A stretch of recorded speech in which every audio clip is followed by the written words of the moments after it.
குணப்படுத்தவே முடியாத வலியை நீ எனக்கு கொடுத்த போதும் நான் உன்னில் அன்பு காட்டினேன். ஆனால் ஏற்றுக்கொள்ளவே முடியாததை நீ செயல்படுத்தும் போது நான் உடைந்து போனேன். நீ என்னை எத்தனை தடவைகள் காயப்படுத்தினாய் என்பதை நான் கணக்கு வைக்காத அளவுக்கு நீ என்னை வேதனைப்படுத்தும் போதெல்லாம் நான் நொறுங்கி போனேன். நான் வாக்குவாதப்படவில்லை என்றால், நான் உன்னோடு திருப்பி பேசவில்லை என்றால் உனக்கு என்னை மிகவும் பிடித்திருந்திருக்கும்.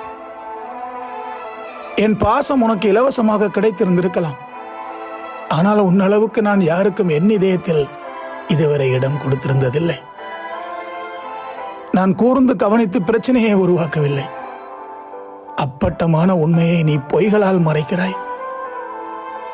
நீ இப்போது சுயநலமாக இருக்கும்போது நானே உன்னை காயப்படுத்துவது போல் உனக்கு தோன்றும்.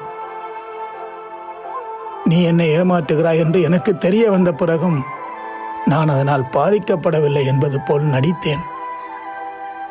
நீ என்னை இப்போது கண்ணீரோடு பார்த்தால் உள்ளுக்குள் சந்தோஷப்படுவாய் என்று எனக்கு தெரியும்.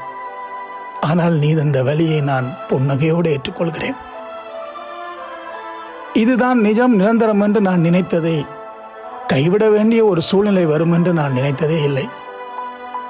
நான் உன்னை வெறுத்தேன் என்பதை விட நீ செய்த எல்லாவற்றாலும் நான் ஏமாற்றம் அடைந்தேன். கடைசி அத்தியாயத்தை திரும்ப திரும்ப நான் படித்து பார்க்கிறேன்.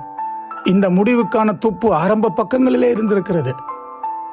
ஒரு சிறிய விஷயம் எவ்வளவு புண்படுத்தும் என்று பெரிய தப்பு பண்றவங்களுக்கு தெரியாது. இப்போது நீ என்னை போக அனுமதித்ததற்கு நான் ஒரு நாள் உனக்கு நன்றி கூறுவேன்.